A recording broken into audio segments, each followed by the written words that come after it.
자, 구조화 자료 보겠습니다. 매 챕터 시작할 때마다 구조화를 하고 시작을 하는데요.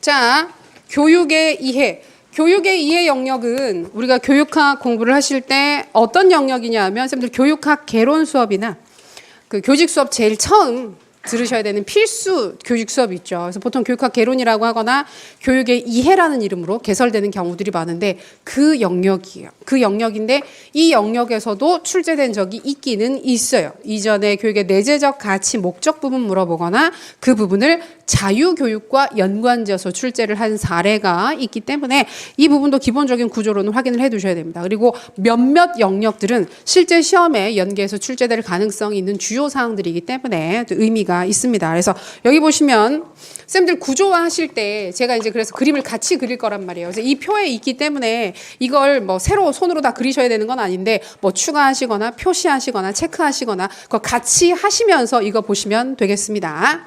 자, 교육의 이해 영역은 먼저 교육이란 무엇이냐? 교육의 개념부터 시작을 합니다. 근데 교육의 개념 부분은 그 자체로 굉장히 중요하진 않아요. 아주 중요하진 않지만 그 몇몇 영역들에서 좀 연관되어서 출제될 수 있는 사항이 있기 때문에 좀 관심 있게 봐두시기는 하셔야 됩니다.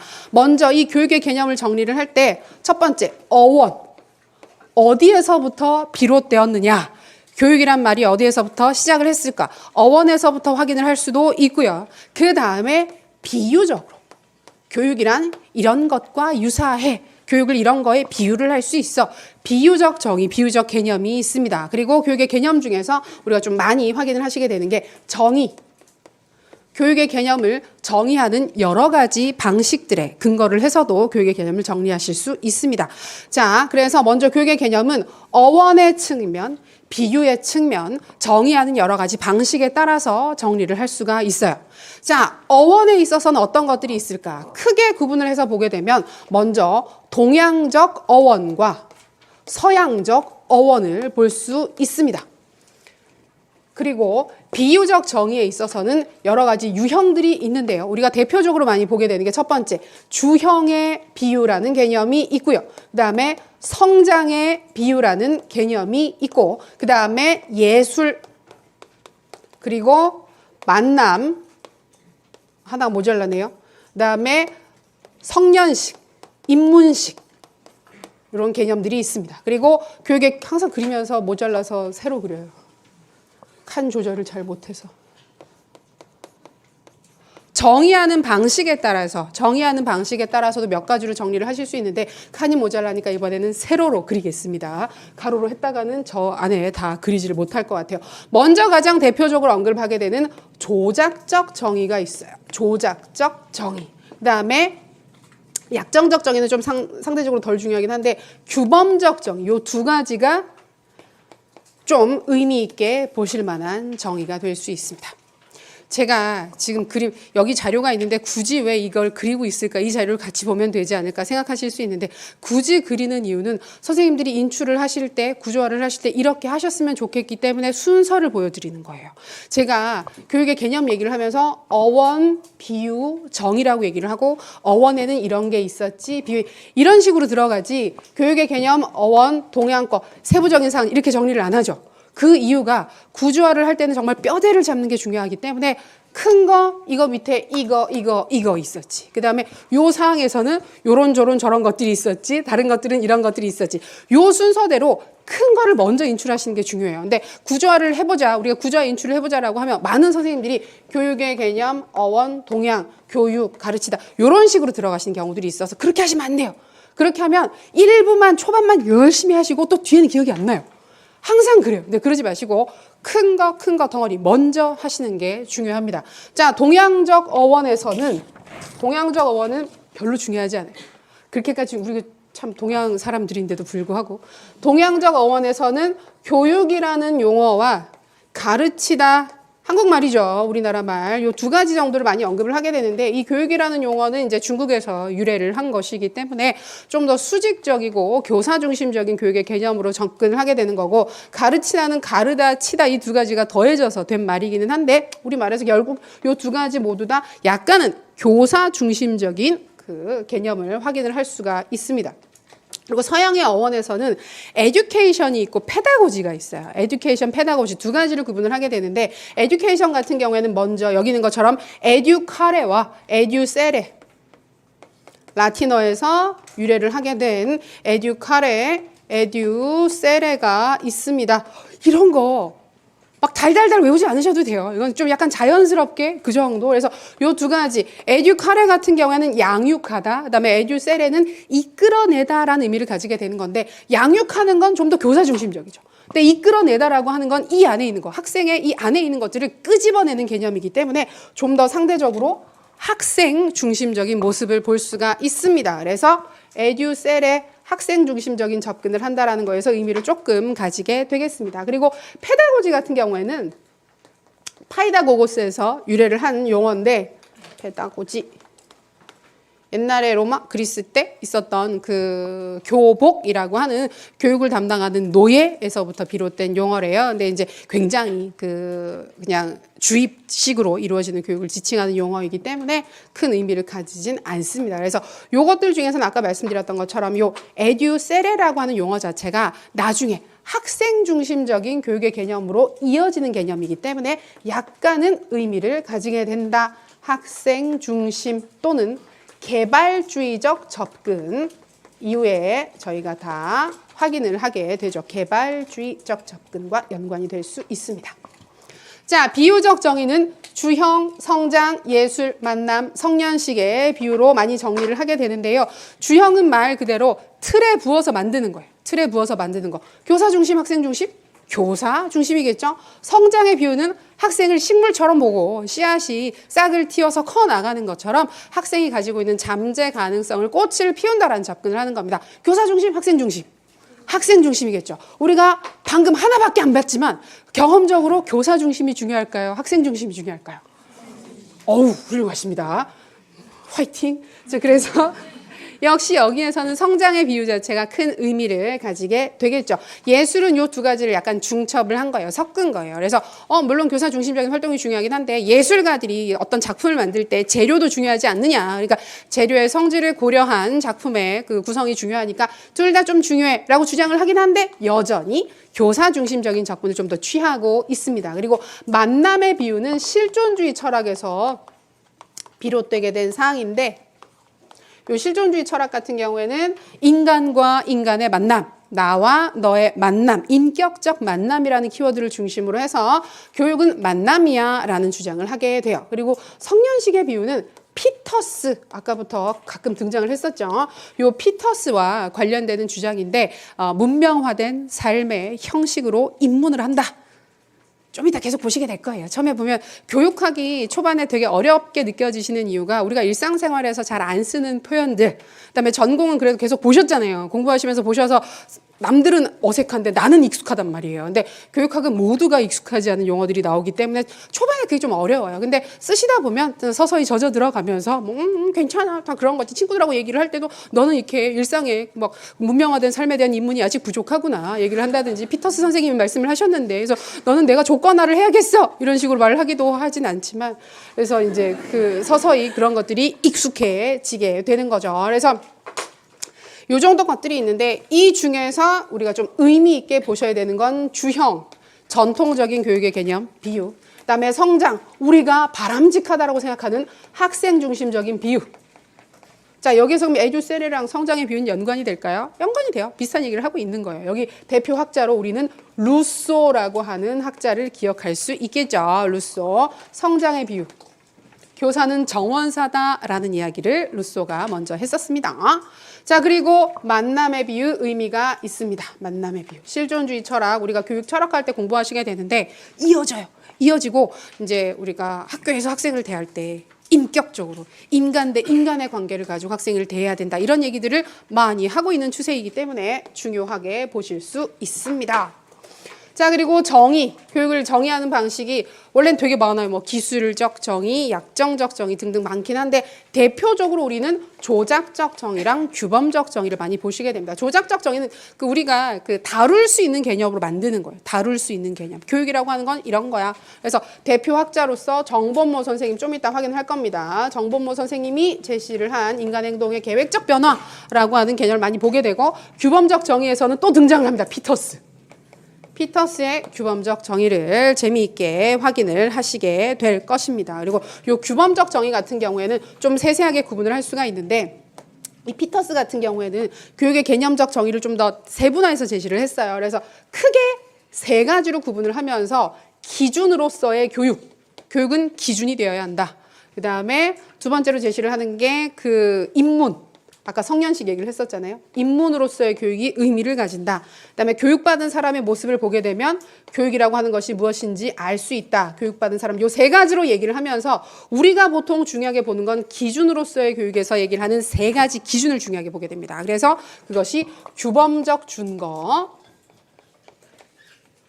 그다음에 인지적 준거, 과정적 준거라고 하는 세 가지 준거를 제시를 하게 됐어요. 그리고 이 부분에서 피터스가 얘기를 했었던 이 규범적 정의는 그 자체로 의미가 있어요. 중요한 사항이에요. 물어볼 만한 사항이라서 좀 세세하게 보실 필요가 있습니다.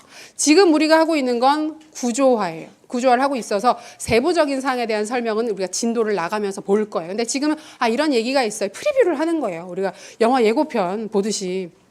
영화 예고편은 재밌는데, 그죠? 그래서 교육학 예고편은 사실 그렇게 재미는 없지만 이런 구조, 이런 플롯으로 흘러가는구나를 이걸 통해서 파악하시면 되겠습니다. 자, 그래서 교육의 개념을 정리하는 건 어원, 비유, 정의 요 세 가지 측면으로 보게 되는데 가능성 자체, 출제 가능성이라는 측면에 있어서는 비유적 정의 몇 가지 관심 있게 보셔야 되고 정의하는 방식에 있어서는 피터스가 워낙 중요해요. 그래서 이 피터스가 제시를 했었던 규범적 정의의 세부적인 구성사항들 확인하시면 되겠습니다.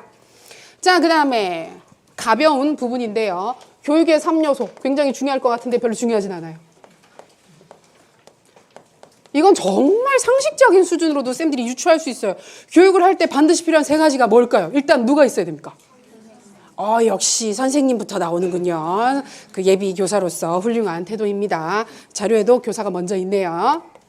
교사가 있어야 되고, 자, 그 다음에 학생, 맞아요. 학생, 학습자라고 할 수도 있고 학생이라고도 할 수 있습니다. 우린 답안 쓰실 때는 우리가 교육학 이론을 공부할 때는 학생이란 말보다 학습자란 말을 더 선호해요. 교수자, 학습자. 교사, 학생보다는 교수자, 학습자란 말을 더 선호하는데 우리가 답을 쓰실 때는 교사와 학생이라고 쓰는 게 더 적합해요. 왜냐하면 문제 상황 자체가 이 교사들이 얘기를 하고 있고 학생을 어떻게 지도를 할 거고 이런 식으로 얘기를 하기 때문에 교사, 학생이 좀 더 적절한 표현입니다. 그 다음에 뭐가 있어야 될까요? 교사, 학생, 그 다음에 내용, 교육 내용이 있어야 되겠죠? 간단하죠? 너무너무 상식적인 수준에서 판단을 할 수 있는 세 가지 사항입니다. 이 세 가지 중에 뭐가 제일 중요할까요? 속으면 안 됩니다. 그래서 교육학 같은 경우에 뭐가 제일 중요할까요? 그럼 막 고르려고 그러잖아요. 다. 왜냐하면 3요소인데 이 중에 하나라도 빠지면 교육이 성립하지 않는 거잖아요. 근데 이 중에서 실제로 하나가 빠졌을 때 개념이 달라지는 게 하나가 있어요. 교사. 교사는 빠질 수 있어요. 근데 교사가 빠지면 근데 그건 교육은 아니에요. 학습이 돼요. 그때부터는. 그래서 학생과 교육 내용만 있어서 스스로 무엇인가를 배우게 된다. 그런 걸 학습이라고 할 수 있어요. 중요하지 않아요. 이건 진짜 상식적인 수준으로 얘기를 하는 거니까. 근데 교사, 학생, 교육 내용이 있으면 교육이 이루어지는 거죠. 근데 교육은 그렇게 교육을 이루어지게 이제 진행을 하긴 하는데 이 교육의 요소 중에서도 학생이 교사를 매개로 해서 교육 내용을 습득하게 되는 현상 자체는 학습이라고도 이야기를 할 수 있습니다. 그래서 이건 가볍게 봐두시면 되겠고 그 다음에 칸이 모자랄 것 같으니까 모자랄 것 같지는 않지만 밑에다가 슬쩍 써보면 교육의 목적 또는 교육의 가치라고 하는 부분을 언급하는 경우들이 있어요. 이것도 두 가지로 구분을 할 수가 있습니다. 자, 그거는 뭐다? 요거 지금 별개예요. 쪼개져 있는 부분이에요. 자, 교육의 목적은 내재적 목적과 외재적 목적으로 구분을 할 수가 있습니다.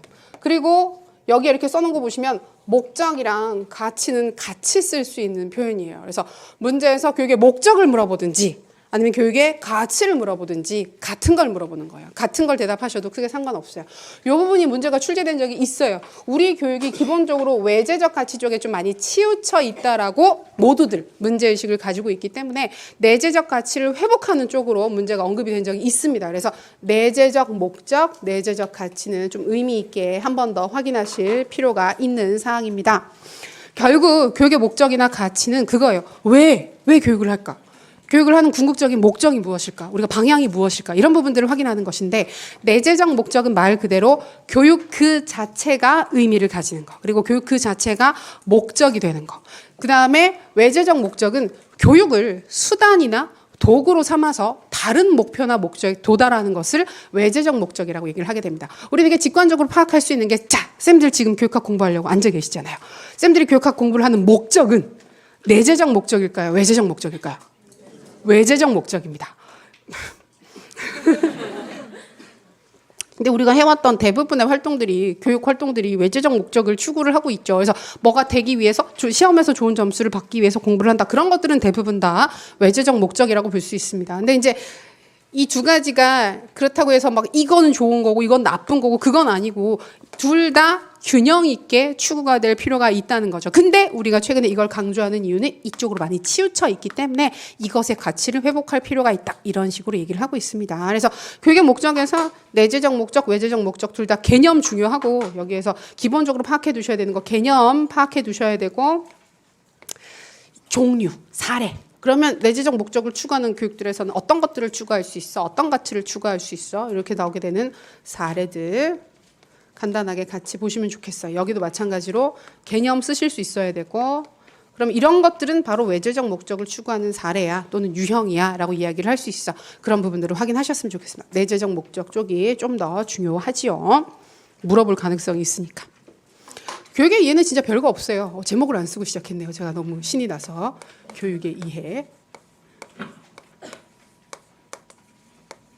자, 그리고 이제 교육의 종류, 교육의 유형을 확인하시게 되는데 교육의 이해 파트에서 가장 좀 중심적으로 보시게 되는 부분이 이 부분입니다. 전부 다는 아니고 그중에서 일부 몇 가지의 개념들을 중점적으로 보시면 돼요. 교육의 형태라고 하는데 형태 대신에 유형, 종류 이렇게 쓰셔도 괜찮아요. 그럼 교육에는 어떤 것들이 있을까? 그러면 먼저 보면 평생교육부터 나오고 있어요. 평생교육이 우리가 시험 유형이 바뀌고 나서는 아직 안 물어보고 있긴 한데 생각보다 객관식에서 정말 자주 물어봤었던 부분입니다. 그래서 우리 공부할 때도 약간 방심할 수 없는 영역 중에 하나. 그 다음에 대안교육, 여기는 가볍게 개념 가볍게 보는 수준으로 확인하시면 무리 없고 그 다음에 열린교육, 여기도 너무 띄었었네요. 근데 뭐 자리가 있을 것 같으니까 열린교육 별로 중요하지 않아요. 가볍게 보셔도 돼요. 그 다음에 전인교육 중요합니다. 그리고 지식정보사회교육, 이거는 뭐 매개에서 물어볼 수가 있겠죠. 지식정보사회 또는 4차 산업혁명. 최근에는 그걸 더 선호하죠. 4차 산업혁명.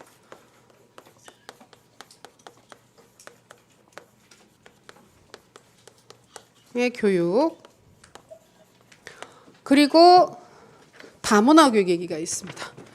통일교육 언급이 한동안 좀 되다가 요새 분위기가 썩 좋지 않다 보니까 다시 좀 들어갔어요. 그래서 근데 약간 시류를 많이 타죠. 그런 이슈들은 시류를 타긴 하는데 한동안 되게 얘기했던 적도 있었어요. 제가 한창 그 코스웍 할 때 되게 그때도 분위기가 괜찮았었거든요. 괜찮았어서 그때 연구 주제로 많이 들어왔던 게 제가 교수이론 쪽에 그 연구 주제 관련해서 할 때 북한이랑 통일이 되면 정보 격차를 어떻게 해소를 할까?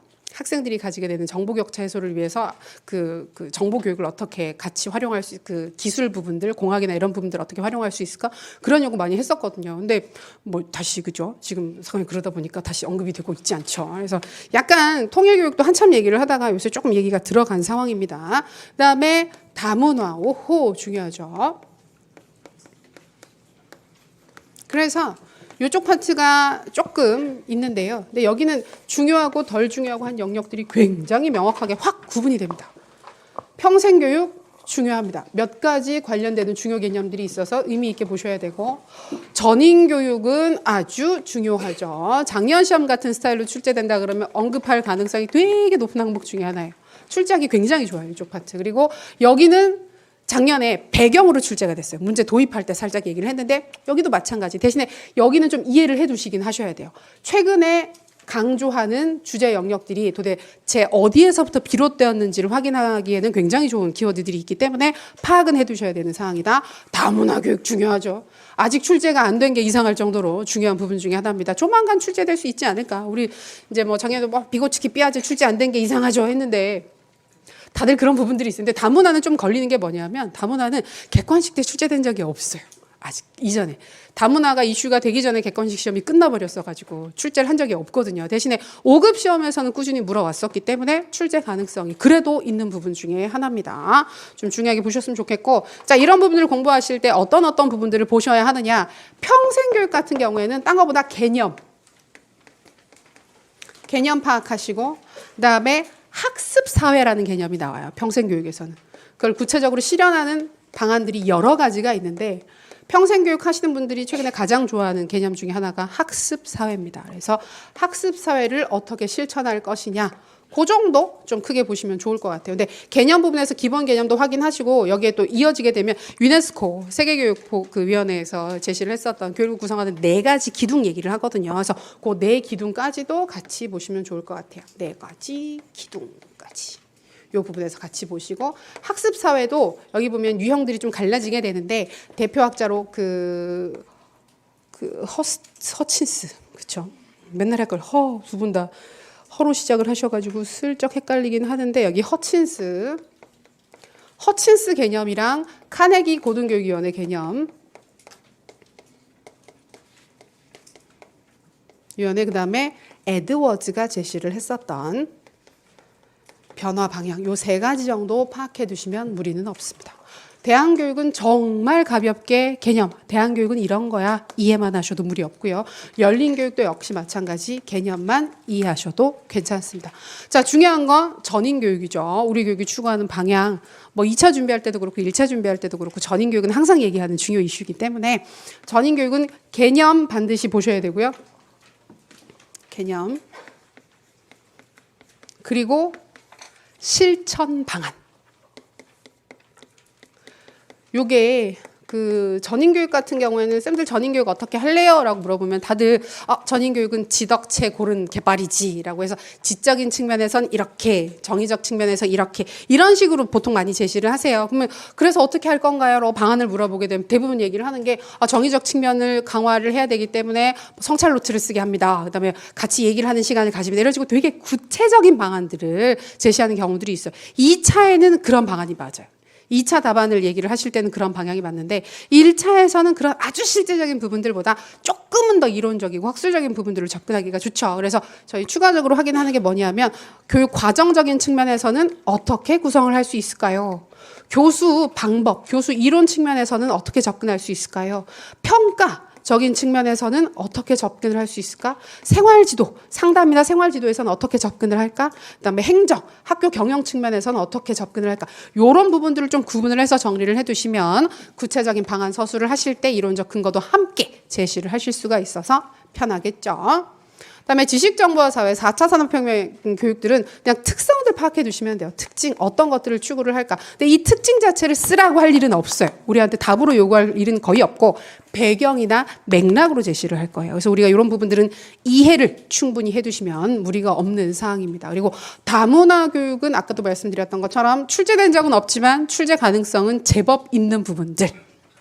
개념 파악해 두셔야 되고 그다음에 다문화 교육이 우리나라에서는 이쪽 그 뱅크스라고 하는 학자가 있는데 그 학자가 얘기를 했었던 사항들 중심으로 언급이 주로 되고 있어요. 그래서 이 뱅크스의 이론을 중심으로 하게 되면 개념 확인하시고 다문화 교육의 영역 어떤 영역들에 주로 관심을 가지는지 영역 확인하시게 되고 그다음에 교사는 도대체 어떤 일을 해야 될까? 교사의 역할 여기 정도 파악해 두시면 크게 무리가 없을 거예요. 근데 아까 말씀드렸던 것처럼 요 다문화 교육 같은 경우에는 개념이든 영역이든 교사의 역할이든 다 물어볼 법한 사항들이기 때문에 좀 신경 써서 꼼꼼하게 보셨으면 좋겠고, 요 부분은 특징들 이해 중심으로 확인하셨으면 좋겠고, 전인 교육은 전체가 다 중요합니다. 이런 부분들 다 중요하고, 평생 교육은 여기 학습사회 개념 의미가 있고 네 가지 기둥 쪽 연관돼서 언급할 수 있으니까 이런 거 확인하시면 좋을 것 같아요. 전부 다라고 생각하실 수도 있겠지만 이것 자체가 전부 다라고 생각하실 수도 있겠지만 아니 그렇진 않아요. 많이 정리가 돼 있죠. 자, 마지막으로 이제 마지막입니다. 교직관.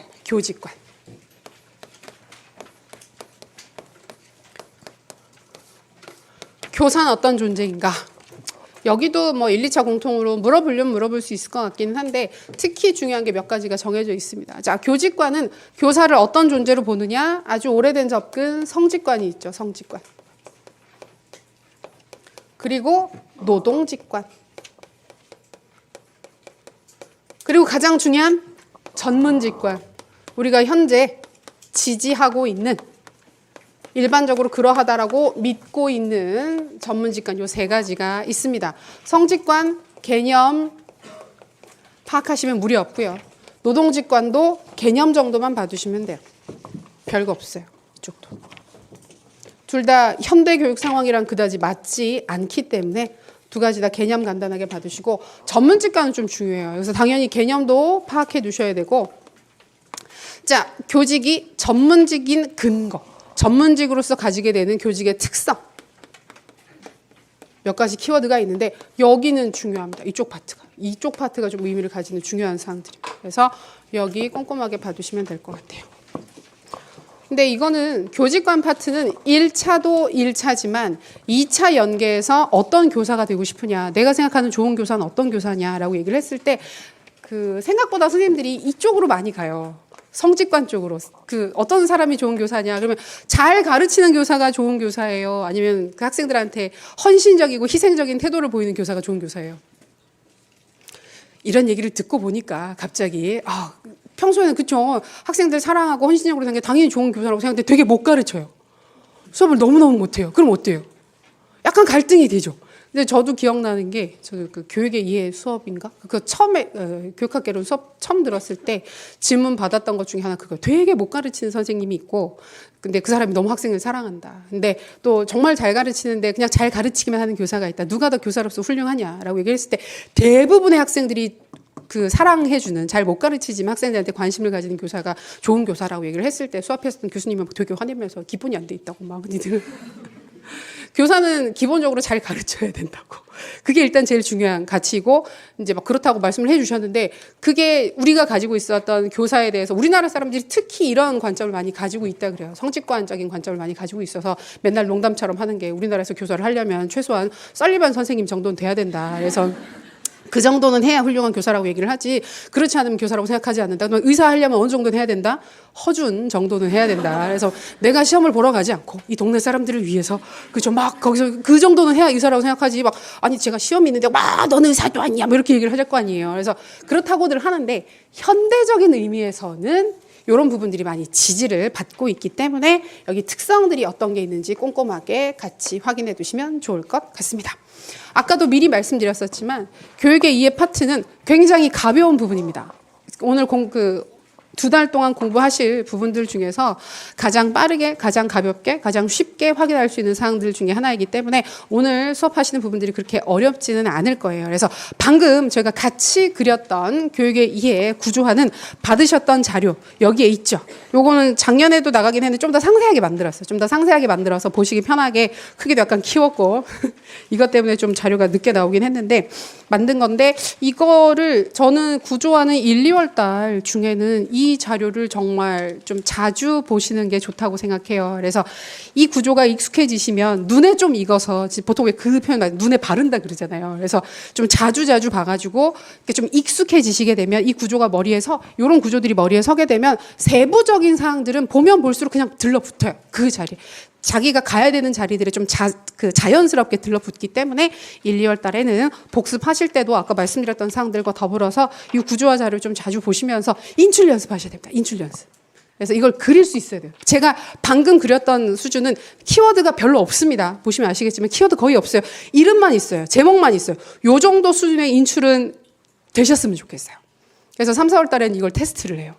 이게 되고 있는지를 중간중간에 확인을 할 거거든요. 확인을 하는데 그거는 쌤들이 1, 2월 중에 계속 연습하셔서 정말 최소한의 암기양으로서 요 구조화 자료는 인출이 되면 좋겠다 생각을 합니다. 좋아요. 구조화했고 구조화를 했더니 쉬어야 되는 시간이 됐어요. 잠깐 쉬셨다가 이어서 보겠습니다. 자, 준비하고 시작할게요. 자, 드디어 교재 진도를 나가겠습니다. 66페이지 교육의 이해.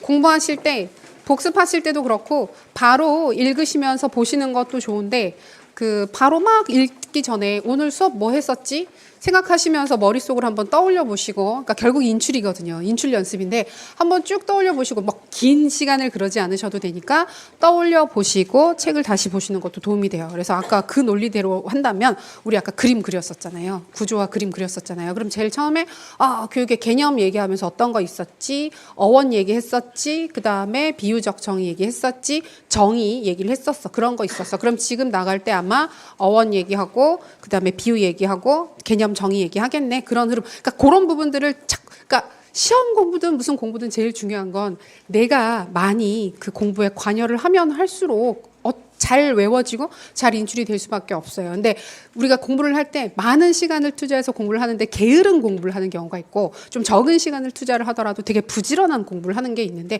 그게 결국은 내가 얼마나 애를 쓰느냐의 차이예요. 책을 정말 열심히 부지런히 많이 보시는 분들도 생각 안 하고 내가 애를 쓰지 않고 정말 책만 보시는 분들이 있어요. 그럼 인출 잘 안 돼요. 쓰는 시간에 비해서 정말 의미 없어요. 정리만 이쁘게 하시고 막 표만 이쁘게 그려놓고 인출이 안 되는 경우들이 있는데 그거보다는 방금처럼 내가 애를 써서 뭐 있었지? 어떤 거 있었지? 떠올려보고 그럼 그런 거 하겠구나. 자꾸 스스로 생각하시는 게 결국 공부 시간 자체를 줄여줄 수 있으니까 해봅시다. 자, 그래서 아까 봤었던 사항들 중에서 교육의 개념 먼저 정의하겠습니다. 교육의 어원 나오네요. 어원 같은 경우에 뭐 앞에 참고해서 보시라고 PPT도 넣어놓긴 했었지만 아까 교육, 가르침, 가르치다, 페다고지, 에듀케이션 이런 것들이 있었어요. 자, 그랬을 때 동양적 어원에서 교육이라고 하는 것은 성숙한 부모나 교사가 미성숙한 자녀나 학생에게 착하게 살도록 모종에 갇히는 것을 솔선수범해서 가르친다. 그것을 본받고 배우는 활동이다.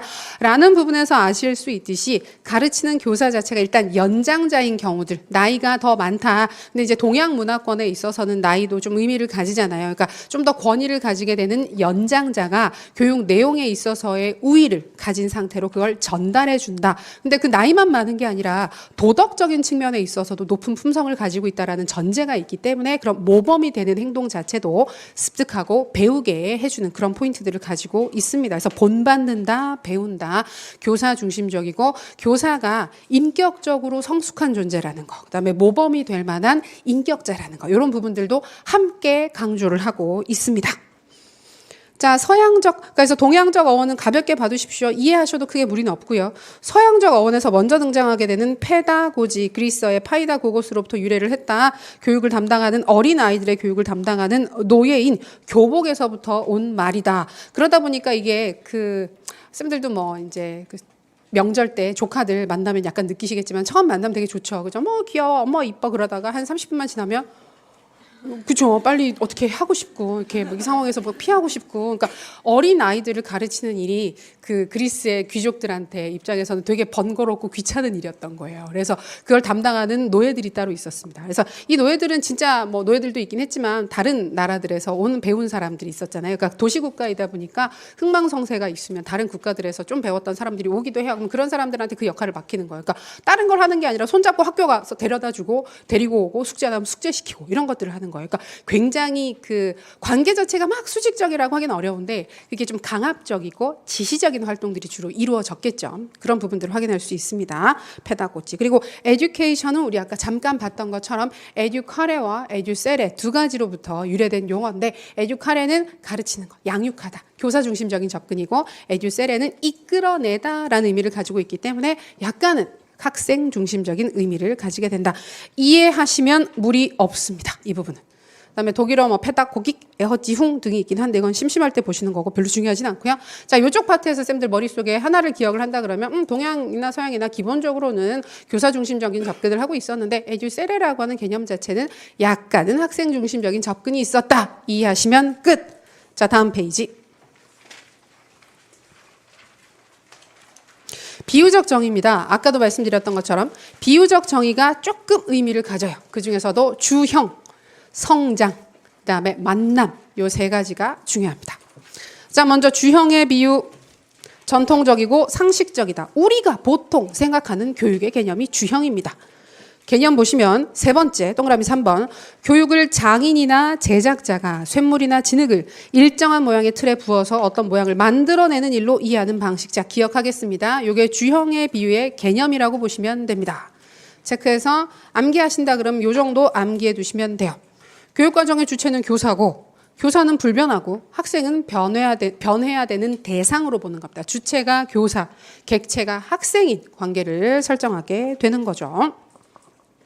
여기 문제점으로 5번을 보시면 교사 학생의 관계가 왜곡될 수 있다. 지나치게 권위적인 그 관계로 왜곡될 수도 있고 잘못된 권위주의에 빠지거나 도덕적 문제가 발생할 수 있다. 지시적이고 강압을 하다 보면 억지로 무엇인가를 시킬 수도 있고 틀린 것을 강요할 수도 있고 이런 여러 가지 부작용들을 가지게 되는 거죠. 그러니까 옛날 교육의 모습을 생각해 보시게 되면 교사가 학생들을 함부로 대한다든지 체벌을 한다든지 좀 부당한 방식으로 학생들을 대한다든지 이런 것들이 다 주형의 비유에서부터 유래된 특성이라고 이해를 하시면 되겠습니다.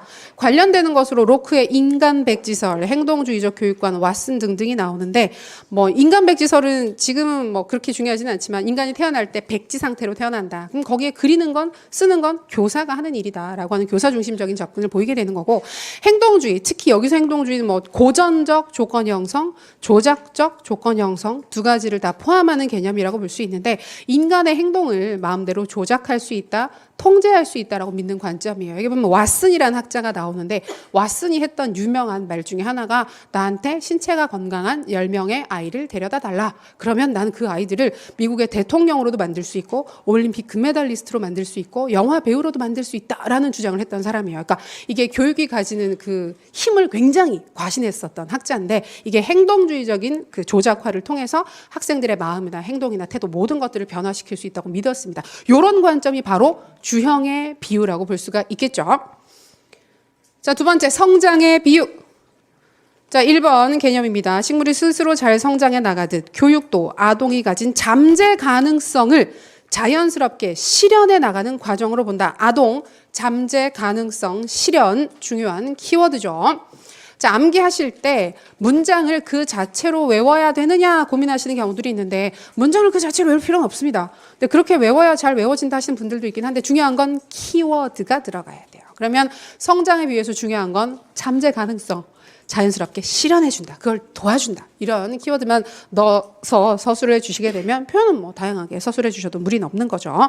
자, 그래서 비유적인 의미에서 아동은 식물이고 교사는 식물을 가꾸는 정원사다. 라고 많이 얘기를 합니다. 이게 루소가 썼던 그 에밀이라고 하는 유명한 책에서 비롯된 개념이 되는 것입니다. 식물의 씨앗, 내가 해바라기 씨앗을 심었는데 내가 아무리 무슨 정원사인 내가 아무리 용을 써도 이 해바라기 씨앗에서 장미꽃을 피울 수는 없는 거잖아요. 그러니까 원래 가지고 있었던 그 잠재 가능성 자체를 그런데 그 정원사가 관리를 잘못하면 해바라기 그 씨앗이 제대로 발하지 못하고 그 다음에 꽃을 피우지 못할 수도 있어요. 그럼 그걸 하는 건 교사의 역할이 맞는데 원래 가지고 있는 능력 자체 없던 걸 집어넣을 수도 없다. 있는 걸 변화시킬 수도 없다. 그래서 학생이 가진 잠재 가능성을 특히 중요시하는 것이 바로 이 성장의 비유라고 볼 수 있습니다. 최근의 교육적 관점에서 특히 좋아하는 개념 중에 하나죠. 개념, 특성 기억해 두시면 좋겠고 근데 4번을 보시면 동그라미 4번 교육에 있어서 교과와 교사의 역할을 과소평가하는 문제나 한계가 있다고 볼 수 있습니다. 분명히 교사가 하는 게 있음에도 불구하고 옆에서 도와주는 역할만 한다 이런 식으로 설명을 하게 돼서 과소평가하는 문제를 제시하게 되죠. 자, 그 다음에 요 두 가지가 메이저예요. 두 가지 가장 메이저한 비유적 정의는 주형과 성장이 되는 거고 이것들이 불완전하다 보니까 이걸 좀 대체할 수 있고 보완할 수 있는 그 대안적인 비유들이 등장을 하게 됩니다. 그것이 먼저 예술의 비유. 자, 니은을 보시면 예술의 비유는 예술가와 재료 사이의 관계처럼 교사와 학생의 관계도 일방적이 아니라 상호작용하는 관계다. 교사와 학생의 상호작용적인 관계를 중시하는 접근 기억하시면 되겠습니다. 그러나 여전히 교사 중심적인 주형의 비유. 자, 성년식의 비유. 성년식의 비유. 이게 피터스랑 관련되는 건데, 자, 개념 기억을 보겠습니다. 미성년자가 성년식을 거쳐 어른이 되고 부족사회의 일원이 되는 것처럼 교육은 학생을 문명화된 삶의 형식, 인류의 문화유산에 입문시키는 것이다. 쌤들도 우리가 고등학교를 졸업하면 그쵸. 그 사회에서 살아갈 수 있는 기본적인 소양이나 양식을 갖춘 어른으로 대우를 한다. 나이도 나이지만 우리가 중학교를 졸업하고 고등학교를 졸업했다. 그러면 무슨 일이든지 할 수 있을 것 같아. 어떤 일이든지 해도 괜찮을 것 같아. 라고 사람들이 보통 생각하죠. 대학을 졸업해도 마찬가지고. 그러면 그런 개념 자체가 이 사람이 이 사회에서 받아들여지기 위한 어떤 조건으로서 교육을 받았다. 그래서 입문식, 성년식으로서의 교육의 비유적 정의를 쓰게 됩니다. 심플하죠. 근데 여기 니은이 약간 헷갈리실 수 있는데 성년식의 비유는 교육 내용과 방법의 관계가 분리되어 있는 것이 아니라 관련되어 있음을 보여준다라고 하는데 원래 이 개념은 그렇게 그 성년식의 비유라고 하는 개념과 딱 맞아떨어지진 않아요. 근데 먼저 이 그 주형의 비유 자체는 그 가르치는 내용의 중요성, 그걸 가르치는 사람의 중요성을 특히 강조를 하게 되기 때문에 교육 내용을 중시를 합니다. 교육 방법은 별로 중요하지 않아요. 어떻게 가르치든지 간에 그러니까 우리가 쇳물을 틀에 부어서 어떤 모습을 만들어냈을 때 어떤 틀, 이제 그 쇳물을 칼 모양의 틀에 부어서 만들어냈을 때 그걸 만드는 과정이 중요한 게 아니라 만들어낸 결과 자체가 내가 원하는 모양의 칼이 나왔으면 그게 괜찮은 거잖아요. 근데 그래서 방법보다는 가르치는 방법보다는 그래서 그 내용 자체가 의미가 있었어? 중요한 것이었어? 라고 하는 내용 쪽에 집중을 해서 이제 관심을 가지게 돼요. 근데 그것과 반대로 성장의 비유는 방법을 중시해요. 가르치는 내용보다는 가르치는 방법에 있어서 학생의 가능성이나 발달 가능성이나 이런 부분들을 존중했는지 그 학생의 특성에 맞춰서 가르쳤는지 내용보다는 방법을 강조를 했던 거예요. 근데 이 성년식의 비유는 교육 내용과 방법을 모두 중시했다라는 이야기가 나오잖아요. 그러니까 그 부분 자체가 뜻하는 거는 주형은 내용만 강조했고 성장은 방법만 강조를 했었는데 성년식의 비유에서는 이 사람을 이 사회에 입문시키기 위해서는 내용도 중요하다. 가르치는 내용 자체도 의미가 있다. 중요한 걸 가르쳐야 되는데 이 사회가 받아들일 만한 내용을 가르치는 게 중요한데 근데 그 내용을 전달을 할 때 또 학생이 가진 특성들도 있고 학생에게 올바른 방식으로 그 지식 정보가 전달이 되어야 하기 때문에 방법도 중요해. 내용과 방법이 분리되어 있는 것이 아니야. 옳은 내용은 옳은 방법으로 가르칠 수 있어야 돼. 이런 주장을 또 추가로 하게 되는 거예요. 그래서 그러니까 이게 성년식의 비유랑 그렇게 막 딱 떨어지는 건 아닌데 요 두 가지랑 비교를 했을 때 성년식의 비유를 얘기를 하면 이거는 내용이나 방법을 각각 중요하게 본 게 아니라 둘 다 중요하다. 둘 다 관련되어 있는 것으로 봤다. 이런 이야기를 같이 할 수 있습니다. 그러나 여전히 교사 중심적인 접근을 보이고 있죠. 그리고 마지막으로 등장하는 만남의 비유. 만남의 비유. 자, 니은 보겠습니다. 교육은 교사나 학생 간의 만남을 통해 갑자기 또는 비약적으로 우리가 비약이라 그러면 도약하는 거랑 비슷한데 갑자기 확 변하는 거 그런 부분들을 비약이라고 얘기를 합니다. 아까 우리 그림 이렇게 증가하는 건 비약이 아닌데 이렇게 있다가 확 뛰어 올랐다가 요렇게 있다가 확 뛰어 올랐다 이런 식으로 요걸 우리가 비약한다 도약한다라고 얘기를 하거든요. 근데 만남의 정의에서는 만남의 비유적 정의에서는 교육은 이렇게 변한다고 주장을 하는 거예요. 그래서 아무렇지도 않은 상태가 있었다가 의미 있는 만남이 발생하게 되면 이 시점에 비약을 하는 거예요. 도약을 하는 거예요. 성장이 나타나는 거예요. 그리고 또 유지가 됐다가 만남을 통해서 또 성장을 하게 되고 이런 개념으로서 만남을 제시를 하게 됩니다. 그래서 학생 간의 만남을 통해서 갑자기 또는 비약적으로 변하는 측면이 있을 수 있음을 가정한다. 근데 그 만남은 어떤 만남이냐? 인격적인 만남을 통해 이루어지는 단속적이다. 단속적이라고 하는 건 연속적이지 않다는 뜻이에요. 쭉 이어지는 게 아니라 방금처럼 비약했다가 가만히 있잖아요. 이 상태가 이제 단속적인 상태가 되는 거예요. 그래서 단속적이면서도 비약적인 성장의 과정이다라는 주장을 합니다. 그러니까 여기서는 단속적이고 비약한다라는 개념 자체가 특징으로서 우리가 찾을 수 있는 키워드는 맞는데 근데 정말 중요하게 강조하는 건 인격적인 만남을 통해서 이런 성장이나 발달이 이루어질 수 있다. 인격적 만남이라고 하는 키워드를 특히 강조하게 됩니다. 근데 이것도 교육이 분명히 이루어지는 하나의 모습인 건 사실이지만 교육의 모든 부분들을 설명해 줄 수는 없기 때문에 한계를 가지는 것으로 비판을 받고 있어요. 그래서 디귿을 보면 일반적인 모습은 아니다. 이런 측면이 있는 건 맞는데 이것만으로 교육이 이루어진다고 보긴 좀 어렵다. 그래서 그런 이야기들을 하고 있습니다. 그래서 여기 있는 사항들을 같이 확인했었고 아래쪽에 표 보시게 되면 관련되는 학자들 언급 살살 있는데 주형에서 아까 행동주의 그다음에 성장의 비유에서 루소 정도 확인해 두시고, 만남의 비유는 여기 볼로브 나와 있는데 우리가 실존주의 교육 철학 공부를 하시게 되면 볼로브, 부버 등의 학자를 같이 만나시게 됩니다. 자, 요 비유적 정의 부분에서는 주형, 성장, 만남의 비유, 개념 특성들 특히 신경 써서 확인해 두세요. 자, 이어서 교육의 정의. 기억나시죠? 뭐 있었는지. 우리 아까 조작적 정의랑 규범적 정의 두 가지 정도를 봤습니다. 나머지 것들은 정말 가볍게 보셔도 무리는 없어요. 먼저 등장하는 조작적 정의. 자, 개념 이해하겠습니다. 교육에서의 조작적 정의는 교육의 개념을 보다 분명히 하기 위해서 그 교육 활동의 요소와 그것이 작용하는 실제 과정을 관찰할 수 있는 형태로 정의하는 것이다. 교육의 요소를 관찰할 수 있도록 정의하는 것. 자, 그게 조작적 정의입니다. 조작을 한다는 개념 자체가 우리가 오퍼레이션을 할 수 있어요. 다룰 수 있는 개념으로 바꾸겠다는 거예요. 근데 다루려면 봐야죠. 일단 봐야지 저게 뭐가 어떻게 일어나고 있는지를 알 수가 있잖아요. 그래서 우리가 보고 확인하고 관찰할 수 있는 개념들로 교육을 새로 정리를 하는 겁니다. 그래서 대표적인 정의가 정범모 선생님, 우리나라의 정범모 쌤이 정리를 하신 교육은 인간 행동의 계획적 변화다라는 정의가 대표적인 정의인데, 인간 행동 관찰할 수 있어요? 있어요. 인간 행동이니까. 인간 사고 이런 게 아니라 인간의 행동이니까 우리가 관찰을 할 수 있고, 이게 계획적인 어떤 계획에 따라서 변화되었느냐. 그래서 인간 행동의 계획적 변화, 이런 것들이 대표적인 조작적 정의로 정의가 되고 있습니다.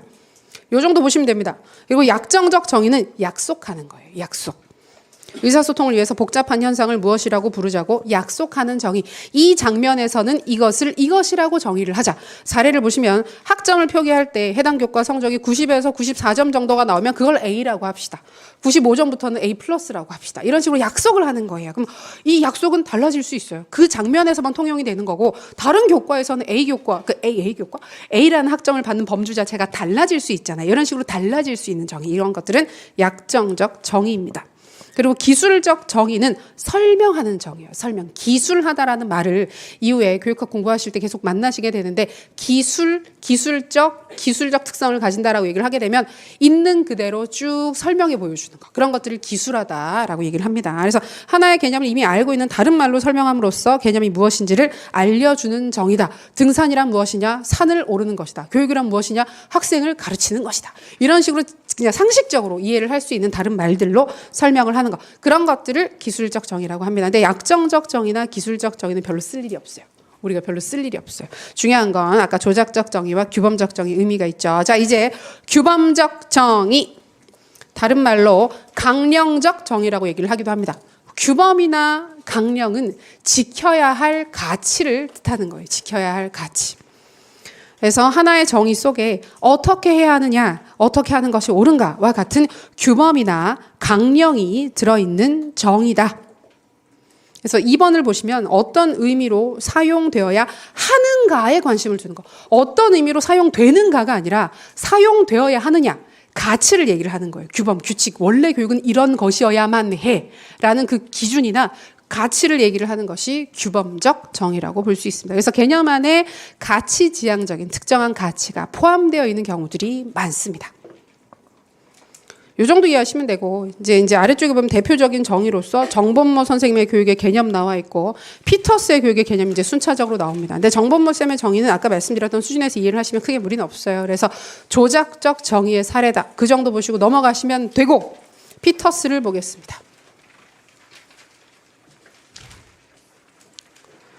규범적 정의. 여기 제가 책을 넘기느라 흥분을 해서 PPT를 만들어 놓고 보지 않았어요. 있었어요. 이렇게 조작적 정의 이렇게 있었어요. 자, 이제 피터스. 앞에 봤던 정의들 중에서 조작적 정의와 그 규범적 정의는 개념 쓰실 수 있어야 됩니다. 개념 확인하겠습니다. 자, 이제 피터스의 교육의 개념 같이 볼게요. 아까 저희가 구조화 했을 때 봤던 수준으로 보시면 크게 무리는 없어요. 자, 피터스 보시면 뭐 윤리학과 교육이라고 하는 책에서 교육에 대한 이야기를 많이 했던 걸로 유명한데, 일단 여기 보시게 되면 세 번째 동그라미 보시면, 동그라미 1번 윤리학과 교육 중에서 세 번째 동그라미 보시면 피터스의 교육에 대한 정의는 가치 있는 활동에 대한 입문, 공적 전통에 대한 입문, 문화유산에 대한 입문 얘기가 계속 나오잖아요. 아까 성년식의 비유와 크게 관련되는 정의로 보실 수 있습니다. 그리고 동그라미 2번 피터스의 교육 개념의 그 교육을 정의하는 방식을 뭐 대부분의 그 위대한 학자들이 그렇긴 하지만 교육이란 무엇인가에 대해서 한마디로 정의를 해주지 않았어요. 한마디로 정의를 해주지 않고 교육은 한마디로 정의하기 어렵다. 그러면서 교육은 여러 가지 측면으로 얘기를 할 수 있는데 내 생각에는 첫 번째 교육의 개념은 세 가지 기준 준거라는 측면에서 교육을 얘기를 할 수가 있고 그다음에 입문 아까 성년식의 비유였었죠. 입문으로서의 교육이 있고 그다음에 교육받은 사람을 보면 교육이라고 하는 것이 무엇인지를 우리가 알 수 있다. 이 세 가지 측면으로 얘기를 할 수 있다라는 주장을 하면서 그 입문으로서의 교육이나 교육받은 사람은 그렇게까지 중요하진 않아요. 아까 우리 성년식에 비유해서 확인한 수준이면 되고 이거는 뭐 이제 교사가 그 사례가 될 수 있다. 그 정도만 얘기를 하고 중요한 건 요 세 가지 준거 부분이 있었잖아요. 교육의 세 가지 준거. 요게 요 부분에 해당합니다. 여기는 중요한 암기 사항입니다. 우리가 반드시 암기하셔야 돼요. 자, 그럼 내용을 확인을 하겠습니다. 자, 동그라미 2번 피터스의 교육. 먼저 중요하다고 얘기를 했었던 교육의 세 가지 준거. 교육 개념의 세 가지 준거. 즉 규범적 정의에서 얘기를 할 때 규범적 정의로 얘기를 할 때는 보통 요 준거로서의 교육을 많이 언급을 해요. 그래서 요 기준은 지켜야 된다. 이게 교육이 되려면 어떤 무엇인가를 교육이냐 교육이 아니냐를 판단하기 위해서는 요 세 가지 기준은 충족을 시켜야 한다라고 하는 최소한의 조건을 제시를 하는 겁니다. 그래서 첫 번째가 규범적 준거. 자, 기억합니다. 규범적 준거.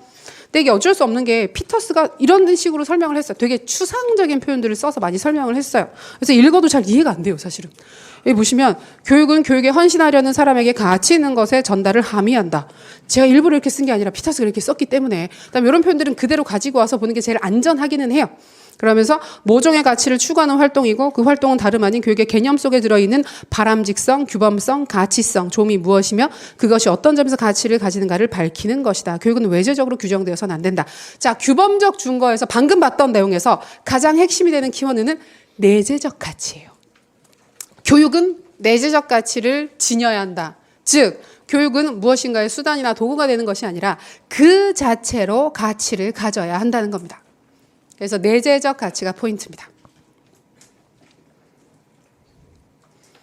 그러니까 배우는 내용들이 되게 다양할 수 있어요. 교육을 할 수 있는 대상은 되게 다양할 수 있어요. 그래서 우리가 자전거 바퀴에 바람이 빠졌을 때 그 바퀴에 바람을 넣는 걸 교육할 수도 있는 거고 수학 공식을 열심히 배우게 할 수도 있는 거고 그러니까 피터스 우리나라에서 근데 피터스는 좀 의미 있게 봐야 되는 게 피터스를 좋아하는 학자분들이 있고 그분들이 아직까지도 여전히 영향력을 미치는 교육 과정학자들입니다. 그래서 의미가 있는데 대표적인 학자는 이홍우 선생님이 계세요. 그분이 여러 가지 책들을 쓰셨는데 대부분의 책들이 이런 스타일로 글이 쓰여져 있어요. 그래서 읽어도 무슨 말인지 굉장히 점점 어려워지는 글들이 많은데 그분이 쓰셨던 요 피터스와 관련해서 내재적 가치를 얘기하는 포인트에서 뭐가 있었냐면 우리가 전기 여러 가지 이제 전구를 가는 기술들을 우리가 배울 수도 있고 그다음에 그 배선에 대해서 배울 수도 있고 전기의 기본적인 원리에 대해서도 배울 수가 있는데 모두 다 가치 있는 지식인 것처럼 보이긴 하는데 결국은 그 전구를 간다라는 행위는 이게 그 자체로 의미를 가진다기보다는 우리의 삶에 실제적인 효용이 있기 때문에 어두운데 불을 켤 수 있기 때문에 효용이 있는 거라서 외재적 가치를 추구한다는 거예요. 그런 행위 자체는 그걸 위해서 공부를 하는 것 자체는 외재적 가치를 추구하는 건데 내재적 가치를 추구한다고 볼 수 있는 건 진짜 막 전기의 원리를 배운다. 기본 원리를 배운다라고 하는 건 거기에 대해서 알게 되면서 지적인 희열이라든지 만족도 느낄 수 있고 결국은 이 배운 것을 통해서 더 많은 부분들에 적용이 될 수 있기 때문에 단순한 하나의 기술을 배우는 것보다는 좀 더 의미가 있는 것이 이런 식으로 얘기를 하게 돼요. 그래서 여기서도 보게 되면 외재적 가치를 추구하는 게 그 자체로 나쁜 건 아닌데 우리가 이게 교육이다 교육이 아니다를 구분하기 위해서는 최소한 그 활동을 통해서 뭔가 달라지는 게 있어야 되는 거예요. 그 자체로 가치를 가지는 무엇인가를 해야 된다라고 주장하는 것이 규범적 준거. 자, 키워드는 내재적 가치 추구입니다. 자, 두 번째 인지적 준거는 어떤 교육 활동 자체가 그 자체로 가치가 있다는 규범적 준거를 충족했을 때 그 다음에 인지적 준거. 자, 교육은 지식과 이해, 모종의 인지적 안목을 포함해야만 하고 이런 것들은 무기력한 것이어야만 한다. 것이어서는 안 된다라고 얘기를 하고 있습니다. 그리고 방금 얘기했던 것처럼 지식과 정보가 유리된 게 아니라 사물 전체를 조망할 수 있는 포괄적이고 통합된 안목이 형성된 것이어야 한다. 포괄적이고 통합적인 안목 형성. 교육은 전인적이어야 하고 훈련이어서는 안 된다라는 얘기를 해요. 그래서 요 인지적 증거 얘기를 할 때는 교육과 훈련을 사례로 많이 듭니다. 자, 오른쪽 페이지 보세요. 동그라미 D를 보시면 교육과 훈련 얘기가 나와 있죠. 그래서 피터스가 구분을 하는 교육과 훈련의 차이는 훈련은 제한된 기술이나 사고방식을 길러주는 거, 교육은 보다 넓은 신념의 체계를 다루는 거. 사례로 보시면 쉽게 이해가 되는데 체육은 교육이에요. 체육은 교육이고 신체 훈련은 훈련이라고 정의를 하는 거예요. 그래서 신체 훈련을 받게 되면 내가 못했던 동작을 할 수 있게 되는 거예요. 내가 못했던 동작을 할 수 있게 되는 거고 그 동작을 더 잘할 수 있게 되는 걸 목표로 해서 무엇인가를 하고 있으면 그건 훈련이에요. 근데 그게 아니라 조화로운 삶을 목적으로 거기에 기초가 되는 신체적 적합성을 개발한다. 그래서 내가 삶을 대하는 태도가 달라지게 되고 내가 세상을 바라보는 눈이 달라지게 되는 거, 안목이 달라지게 되면 그거는 체육 훈련이 아니라 신체 훈련이 아니라 체육이 된다는 주장을 하고 있어요. 좀 다르죠, 그렇죠? 그래서 학교에서 우리가 가르치는 건 신체 훈련이 아니라 체육이어야만 한다. 모든 교과가 마찬가지입니다. 문제를 푸는 스킬을 기르는 게 아니라 그걸 공부함으로써 세상을 바라보는 시각이나 나의 태도가 달라지게 된다. 그럼 그건 교육이라고 볼 수 있어요. 그게 바로 인지적 준거가 되는 것입니다. 그래서 일단 그 보통 규범적 준거가 내재적 가치를 추구해야 된다라고 얘기를 한다면 인지적 준거는 이제 안목의 변화, 전인적 변화 등등을 유발해야 되고 이 내재적 가치를 추구하는 내용 자체가 구체적으로 교육 내용으로 만들어진 거, 그걸 가르치게 되면 그게 인지적 준거를 충족한다라고 이야기를 해요. 자, 그럼 인지적 준거에서 쌤들은 포괄적이고 통합된 안목 같이 꼭 기억해 두시면 좋겠습니다. 자, 그리고 과정적 준거. 자, 이건 방법이에요. 방법. 교육이 그 자체로 가치를 가져야 되고 내용 자체도 그런 내재적 가치를 가진 것을 가르쳐야 된다는 게 정해졌으면 마지막 방법 쌍의 이슈를 제시를 하는 겁니다. 과정적 준거. 교육은 최소한의 학습자의 의식과 자발성. 자, 키워드입니다. 의식과 자발성. 이걸 어떻게 설명하느냐 하면 과정적 준거에서 마지막 문장 보세요. 교육은 도덕적으로 온당한 방식으로 이루어져야 하고 조건화나 세뇌를 써서는 안 된다. 우리가 잘 가르치는데 세뇌를 하듯이 똑같은 얘기를 하면서 계속 반복하는 거예요. 반복해서 그걸 내가 습득을 했어요. 피터스의 눈으로 보면 그거는 세뇌지. 내 자발성, 그러니까 학생의 자발성과 의식을 가지고 내가 스스로 열심히 공부를 해야지라고 하는 게 아니라 너 옆에서 계속 얘기를 해가지고 내가 그걸 그냥 기억을 했어. 그거는 교육이 아니라고 주장을 하는 겁니다. 그리고 조건화 같은 경우에도 이게 좀 조작적 조건화랑 고전적 조건화가 다르긴 한데 여기서 얘기를 하는 조건화는 거의 고전적 조건 형성에 가까워요. 그래서 내가 왜 그런 감정을 느끼는지 모르는 상태로 조건화가 되는 경우들이 있어요. 그러니까 그거는 내 의식과 자발성이 없는 것이기 때문에 교육이라고 하지 않는다. 그래서 도덕적으로 온당한 방법으로 가르쳐야 된다. 도덕적으로 온당한 방법. 그다음에 그 도덕적으로 온당한 방법 안에 포함되어 있는 건 학습자의 의식과 자발성이라고 기억을 하시면 되겠어요. 자, 우리가 하고 있는 건 지금 교육일까요? 지금 우리가 하고 있는 건 피터스의 준거로 봤을 때 교육인가요? 규범적 준거를 충족시킵니까? 아니라고 하지 마세요.